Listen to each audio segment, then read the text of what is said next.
никога не съм разказвала и така с удоволствие ще я разкажа пред вашата камера. Това е начинът, по който аз се отказах от художествената гимнастика.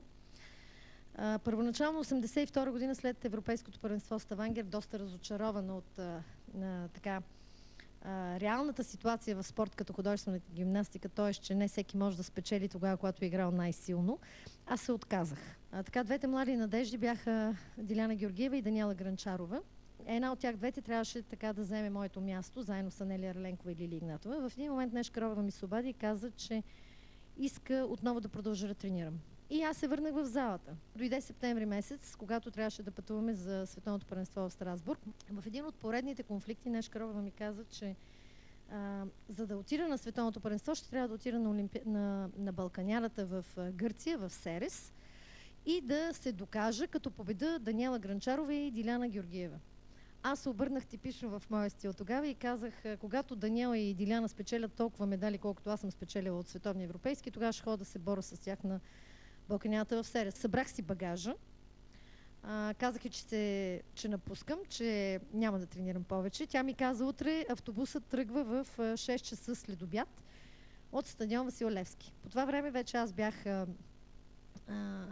гадже в много близки отношения с Наско Сираков, който беше тогава изгряващата звезда на Левски.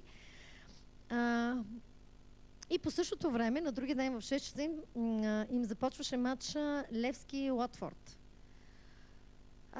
Аз си събрах багажа, прекратих си тренировката и много уверена, на другия ден в 6 часа, облечена с едни много високи токове, сложих си едни обици, нагримирах се и тръгнах към стадион Васил Левски. С много високо вдигната гордо глава минах покрай автобуса, отидах на касите, купих си билет за матча и си влязах и си гледах матча.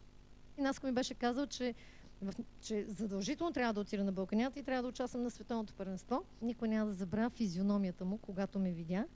Дойде при мене и каза, какво правиш ти тук, бе? Какво правиш тук? Защо си на матча? Защо не си на Балканярата? Казах му, че категорично съм решила да се откажа от художествената гимнастика.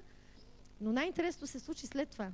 Когато се върнаха момичета, Нешка Робева ме извика в залата и ми каза, какво става, Иляна, какво си решила? Аз казвам, какво? Отказвам се от гимнастиката.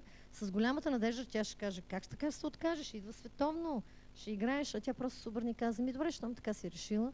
И всъщност на мен тогава ми блесна цялата истина. И това какво всъщност е трябвало да направя аз с моето връщане. Оказа се, че моето връщане основно повлия на Даниела Гранчарова, тя не успя да се подготви. И фактически участва Диляна Георгиева. Но Диляна Георгиева стана и световен шампион. Урока, който трябваше да науча тогава и може би ще трябва да бъда такава, без сантименти към нещата, и да знам, че в името на резултатите на един национален отбор сантиментите трябва да останат назад.